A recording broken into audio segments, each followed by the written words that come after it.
All right.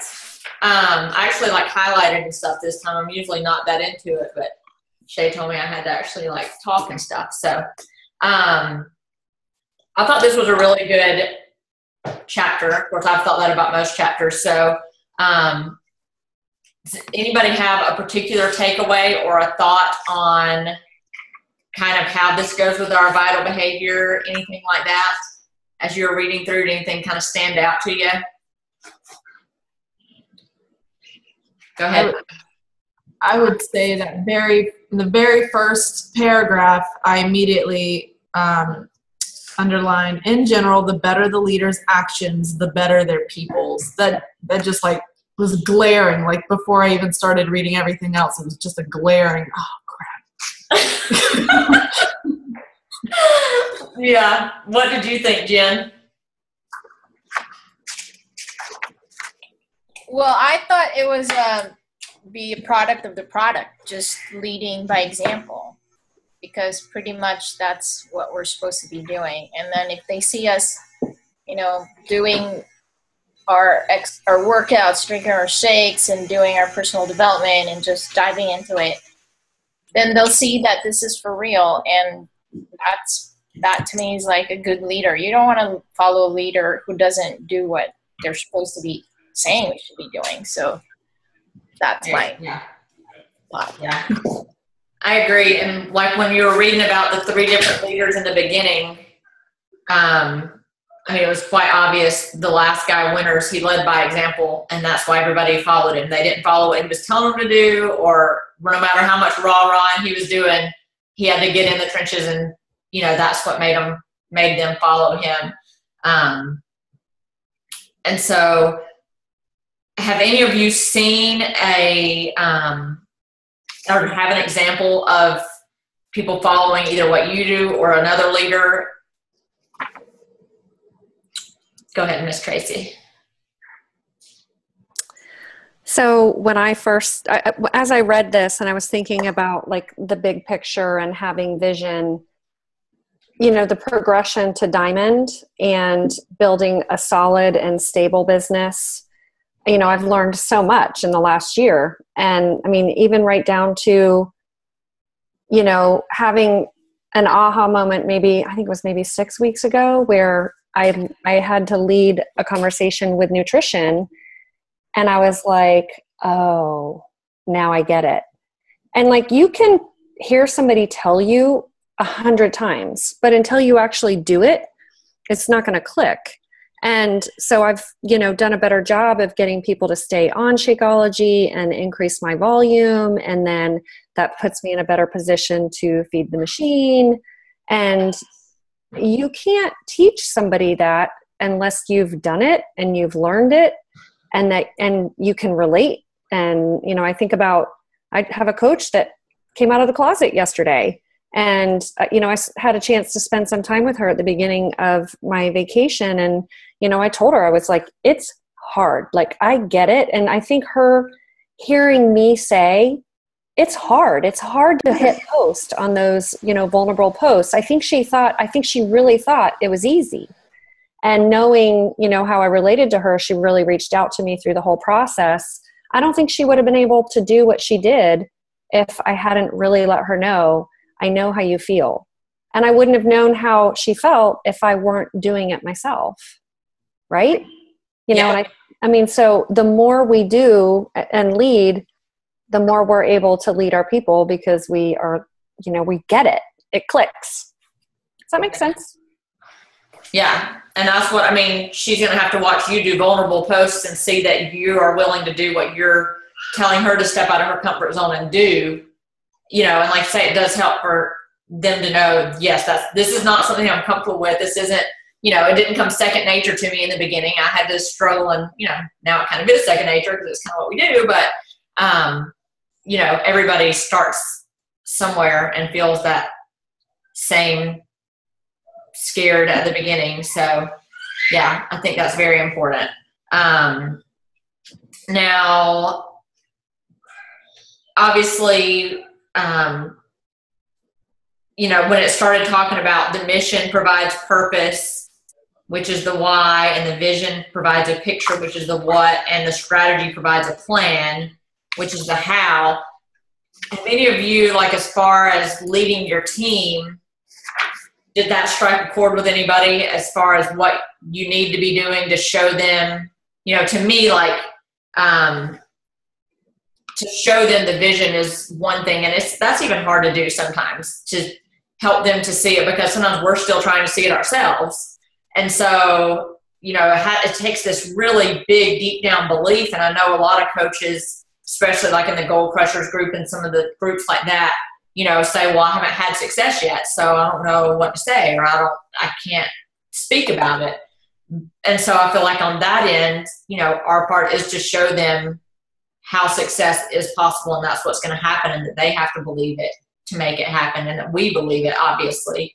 And then, so painting that picture and what it's going to look like, and then obviously the plan, which can be as much as, here's the plan for the month, here's what our calendar looks like, and here's the steps to get to Diamond, here's, this is what you do to be successful. Did anybody else have any thoughts on that kind of part? Yeah, Miss Sarah.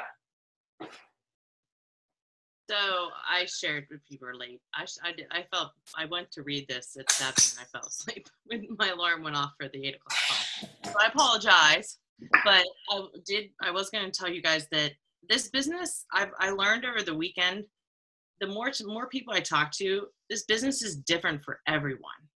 And every single one of us have like different goals and different things that we strive for. So I think throughout all that, if you find truly what you want for yourself in this business, it's magical. And just because what you're doing, may not have moved you out of, I don't know, a car that is abandoned on the side of the road, because some of these coaches have some really serious stories. Like they were homeless and they were on food stamps and they were crushed, like they had eating disorders. And that wasn't the case for many of us. That wasn't the case for me. I came from a happy home.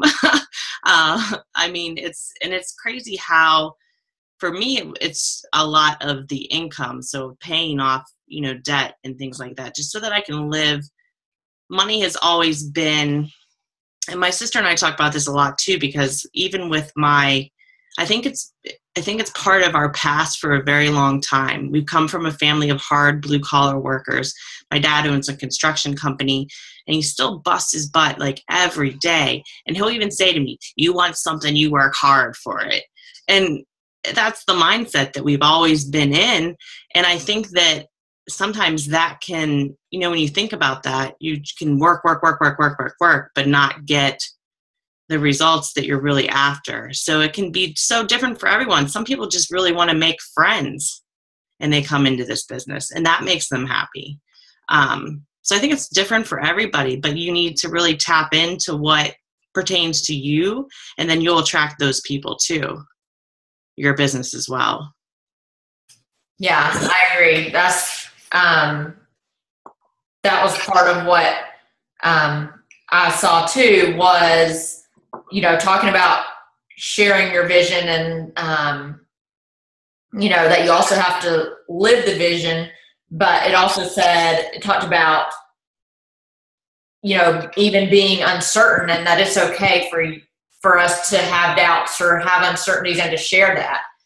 I think a big part of it is to say to some of your team, well, I don't know the answer to that, but we'll figure it out, or, we'll figure out the answer together. And that's okay to say that. It's not that you're weak because you don't have an answer for somebody. I remember, gosh, when I was, a diamond and trying to figure out answers to other people, and I was trying to find the answers myself, that you've kind of just felt lost a little bit, and you just have to tell them, hey, I don't know either. I'm new to this too, but let's go and figure it out. And I feel like that catches a lot of new coaches, especially, and maybe still some of you a little bit, but it's definitely something to keep in mind as you have newer coaches coming on too, and even newer diamonds and, emeralds who you think might know the answers, but I feel like uncertainty really holds a lot of people back, even from like running a coach group or, just doing one-on-one calls, all these things that are necessary to do, but it holds people hold back because they don't know. They're afraid they're going to have a question, they don't know the answer. So we just don't do anything. And so I think, that's kind of the leading by fear part that was talked about earlier too. But, I think the most important thing sometimes is just to dive in and say, hey, I don't have all the answers, but we're going to figure them out together. And that's okay to tell your team too. Like you're there with them. And that's, again, they have to see that you're in there learning and doing it too, not just talking. So I think that's a really big thing. And so talking about like the modeling insights that he listed, the first one was followers are always watching what you do.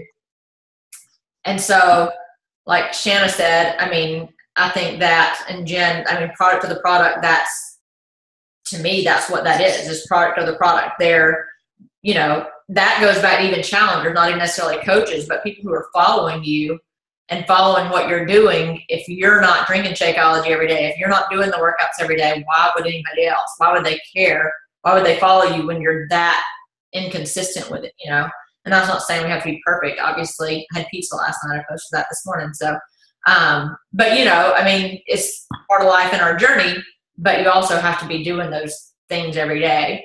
Did anybody else have thoughts on that part about how they're always watching what you do, not what you're saying? Yeah, Miss Shanna. On that poem, it's what the teachers are themselves. I love that because for the most part, I feel like what I say is exactly what I am. I do represent that, but I know there's holes in that. There's always going to be holes, and I think that's for everybody. Right. But that, for me, made my holes very glaring to me. And the things like, even this week was, in terms of posting, I've had a lot of issues with the phone, and I let that be an excuse for me to not post as much and to not do what I normally do with recipes and Shakeology posts and things like that. And when I read that, it was very much a glaring hole. Like, I was not the teacher, because I've been really on my coaches, like, let's focus on posting about Shakeology. Let's focus about posting about our workouts and putting up play selfies and things like that. Putting that I'm open for business sign out there. And when I read that, I was like, I didn't do that this week. I was telling my coaches to do it, and I didn't do it. It was a big glaring, like, I was not the teacher that I should have been at that moment. So yeah. Yeah, I think that's huge. And even as much as we tell people to invite, we tell people to, make a list, we tell them to do all these things. And sometimes you look and you're like, did I really do that today? I'm at Success Club 15. So did I actually send out 5 invites today? I'm telling everybody to do, I'm pushing hard at the end of the month, I'm encouraging them to do. And so not that they even necessarily see that, but sometimes it's what you're doing behind closed doors that nobody sees. That's what it's really all about. So, yeah, I agree. And, and then he went right on into, it's easier to teach what's right than to do what's right. Same thing. We could sit and preach all day. Here's what you're supposed to do. Here's what you're supposed to do. And sometimes for us, it's easy to skim by. I feel like, like I said, you get to your Success Club, or you get to whatever your goal is at the moment, and then you kind of coach for just a little bit and realize, again, you're not setting the example for them, what you're asking and encouraging them to do. So, let's see, what else would I got highlighted? Yeah, the same thing, practicing what you preach, all that. Now, the next thing, I'd love to hear thoughts on we should work on changing ourselves before trying to improve others. Where have we heard that before? So obviously that's our personal development. And I remember hearing, I don't remember what coach it was early on, or it may even, I bet it's in the Craig Holiday series is probably what it was, if any of you haven't listened to that. But, talking about if you are telling your team to do 10 minutes of personal development every day, that means you do 30 minutes of personal development every day, or an hour, whatever. If you're expecting this from them, you better be doing this. And I think that even kind of goes hand in hand with some of the other stuff we've read in here, as far as you know, the caliber of leader you're going to attract is what you're going to be. And the same thing, you know, the caliber of coaches, just because they're going to be doing what you're going to be doing. So they're most likely not going to do any more than what you're doing. Every now and then they will. It's just, you're going to get some people that have that ingrained in them. But a lot of times they're following you, they're watching us, you know, to see what we do. Did anybody else have any thoughts on that one? I really like that little section. Nothing, nobody. I'll talk on it. Okay. Just on that subject in general, yeah. I think that becoming a great leader is showing your flaws as well. Like, being real with your coaches. I posted in my team page this morning that I was at Success Club 6 and I wasn't going to go to sleep tonight until I hit 10. And it was because I spent a lot of time at the beginning of the month doing a lot of back office and setup work and training for July. And shame on me, because I knew that was easier for me to do because I didn't have to go and stick my neck out in front of people. So I basically told them that, and I said, listen, this is what I'm doing. And I put my little go for no box up there, and I've been checking it off all day because I've been pounding the pavement as much as it can be done online. And the struggle is real, you know? So we all go through it. But at the same time, too, I think that I was thinking, too, Shanna, when you said that, you know, your phone was out and you were telling people, that's a teachable moment too for teamwork.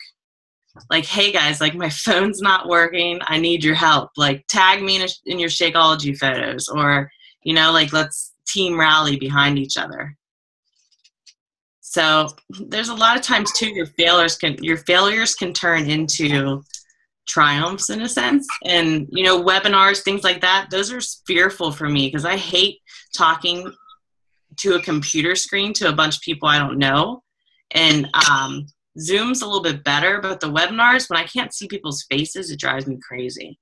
And I was talking over the weekend about that, how I just always use Melanie's call, or I even use Shay's call, and I share it with people.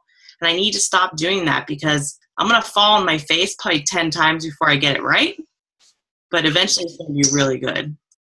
So that's so funny that you said that, because I do a team calendar every month, and in my calendar for July, I have to do a coach op call, and it's like on there. I had it written down on my written calendar, and so I was going to put my Google, and I was like, really? I wrote down that I'm going to do a coach opportunity call, and I was like, okay, I'm going to put it in there, and that means I expect to do it because I'm going to put it out there to the team.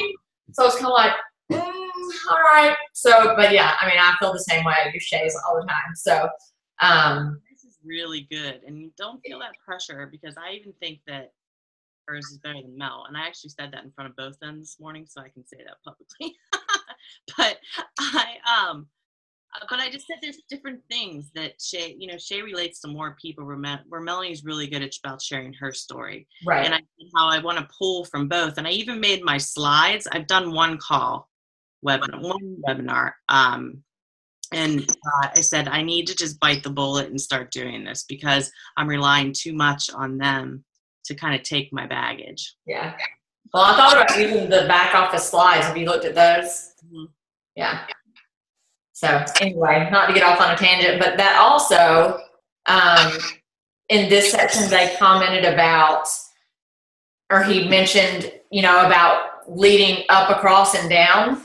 And I thought that was really good for what we do as well, because I just think that's really important. Obviously, we're all reaching across, essentially. We're not going to benefit from another one of us doing well, but we're all helping each other and leading across. And then obviously down is downline, and then up is, Shay needs help, your upline needs help, or, even somebody else. But I think that's something that Beachbody does really well. Yeah, Shanna. I have to admit that I did not even think about what Sarah had said, like to reach out to my team to even help me, because I see myself as the leader of my team. So and I find like, okay, I have to help them. I have to build them. That's my goal. And I never even once. I mean, I do share my vulnerabilities and my struggles and stuff like that. I try to really relate to them. Like, I get it. I totally understand it. I've been there. This is how I overcame it. But in terms of reaching out and letting them help me, not even a little trickle of a thought of it. But I should. And it would have empowered them in many ways if I had done that. And that's good leadership too, is to be able to empower the people that you're working with. Yeah. Good stuff. Thank you. That's awesome. Yeah. And Becky, I think you do a really good job on this one, obviously, changing ourselves before we can inspire others or improve others. Did you have any takeaways on that part?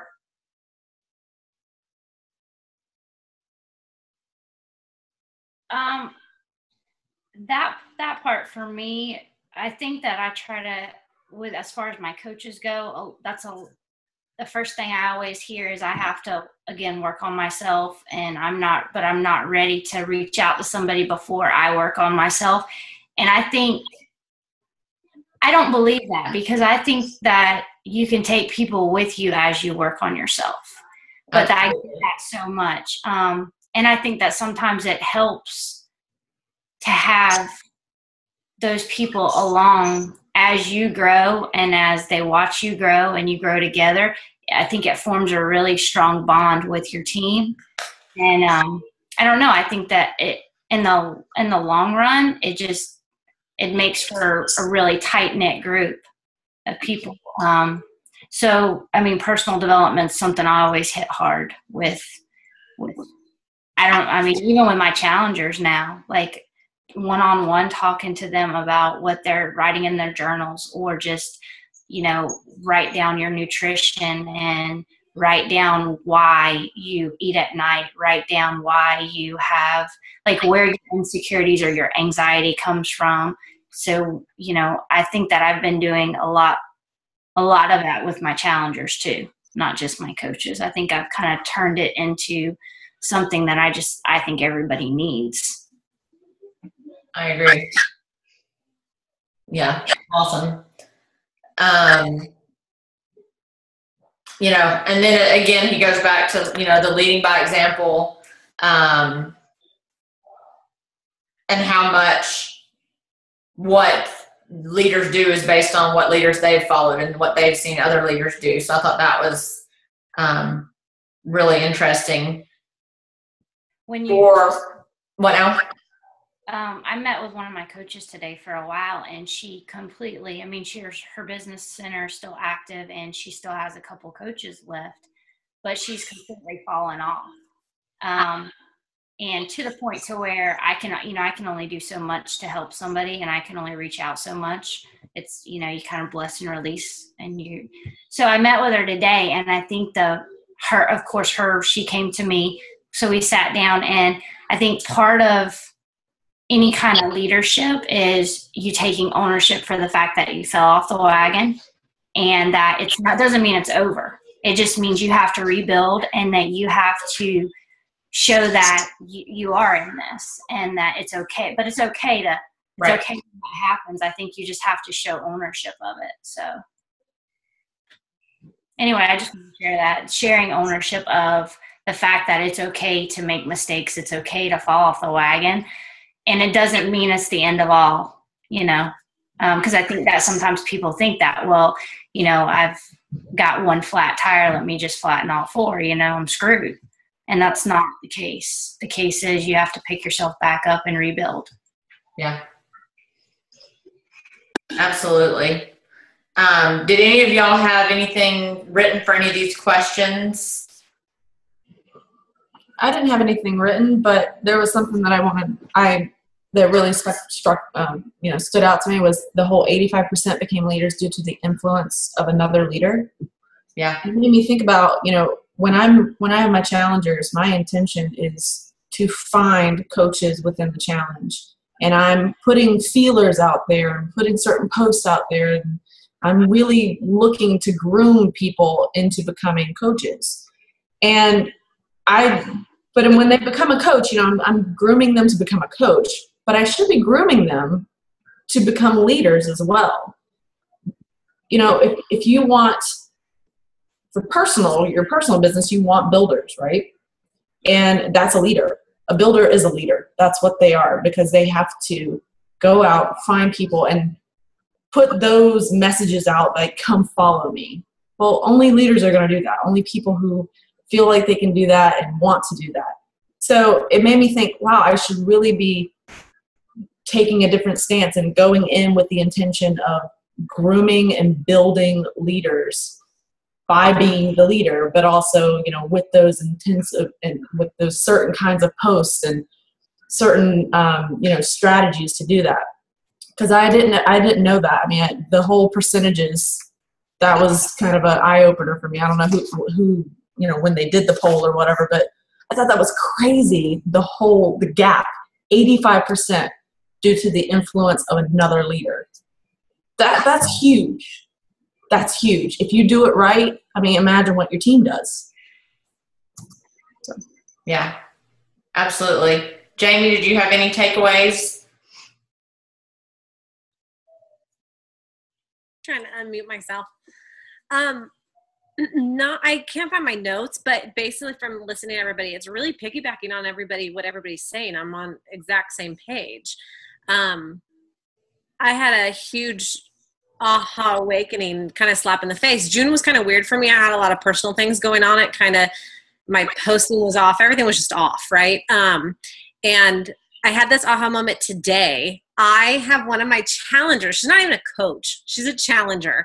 And I went to her page because I hadn't heard from her like in a few days. And I talk to her on a regular basis, but I don't really go on her page much.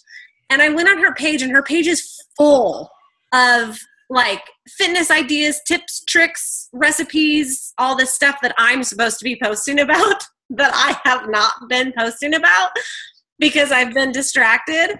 And it was a really big aha moment for me because I'm like, she's doing what I'm supposed to be doing and she's not even a coach. So it was a big, huge slap in the face, and kind of went along with this chapter for me of just, being that example, and not even when you're distracted, but like being able to say, hey guys, I've had a couple things going on. I'm so sorry. I've been kind of in left field, and kind of admitting that to your team and, being real with them. Because a lot of times I think I do get distracted and I forget to do that. I forget to let them at least know. Right. So, but yeah, I thought that was a big slap in the face, and kind of went along with what this was talking about as far as being consistent and being who that leader is, being that person that they should be getting that stuff from me, and here they were getting it from someone who's not even a coach. It was really embarrassing, but so that was a good slap in the face. Well, the truth of that is probably actually that she learned that from you, and that you probably led her to do that. And that she would probably make an amazing coach on your team. Yeah, I definitely made note of that. We're gonna have that conversation, but thank you for that. Putting it that way, I'll take that as a compliment for sure. But it definitely put a little fire in my butt. That's for sure. Yeah. To get going for June or July. And it will, because and that happens too. I feel like sometimes your team gets so good, or even a challenger who's watched what you've done, and you're like, well, how did you learn how to do that? Or and they're like, I just watched you. I'm like, I'm watching what you're doing. So you're like, okay, well, I better be doing what I'm supposed to be doing, because they watch. And so it's crazy, but that's a very good point. What about you, Miss Patty?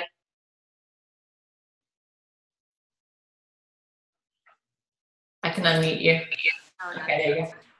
I was going to share the converse for everybody, and just kind of give everybody an idea of what my daily life is at my day job. But I get the converse from the leaders in my company, where I will have somebody come in and say, this is what you need to tell this customer, this is what you need to tell this builder. And there's no way that they would ever do that themselves, but they can come in and say, you need to do this. You need to tell them they can't negotiate with you. We're not negotiating. We're not accepting those terms. But they won't. They would never do it. But I get it every day. So it's a frustrating thing on the other side when you hear all day long, do this, but I'm not willing to do it. You're going to go out there and do it. And these are leaders. These are the owners of the company that would never, ever put themselves out there in front of a builder or a customer like they're asking me to do. And that's frustrating. So I think that shows the other side of it. I would never ask my team to do something that I wouldn't do myself. I would never say, go through your list and do these invites. I want to lead by example. And I think that people know when you're not doing it. they know. They really sense that you're just walking that walk, but you're not you're not really doing it. So I live the opposite on my day job. So I just wanted to kind of share the converse and how bad that can be. Yeah, I think that's great. And I think that's very similar to the first guy that they talked about.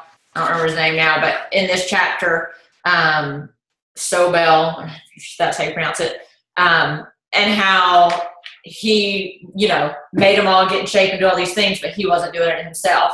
And it's the same thing. And that what happens is he got ridiculed. Nobody wants to follow him. You do it because you have to, and I mean, we can't afford that, like somebody who's in a 6-figure job and, has a boss telling you what to do. It's kind of like, well, this, I'm going to do it. I'm not going to be happy. I'm going to, we might be talking about you at the water cooler, but if that guy was on fire or something, like who's coming to put it out for him, So, I mean, I think that says a lot. And again, with us and our team structure, the beauty of it, I think, is that you can't afford to do that. Like if you do that, you're not going to have a team. You're not going to be successful. So you can't, it's not that you get to a place and then you're just complacent and you can, do terrible things all the time and everybody's just like, oh yeah, that's cool.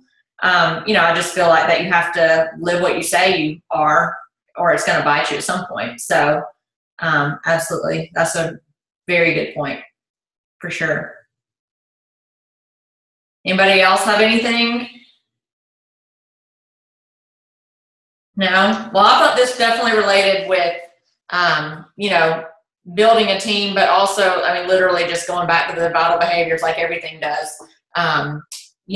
Being a product of the product and setting that example, doing your personal development and working on yourself before you, really work on others. And like Becky said, that doesn't mean that somebody coming in as a coach who needs to do personal development for a year can't be a coach and figure out how to work with others. It's a matter of, saying, hey, I'm working on this with myself, come along with me and, what do you have to work on? Let's improve ourselves together. So, but you definitely have to be willing to put in the time and put in the effort into yourself, and not, that goes back to telling somebody else to do it and you're not doing it as well.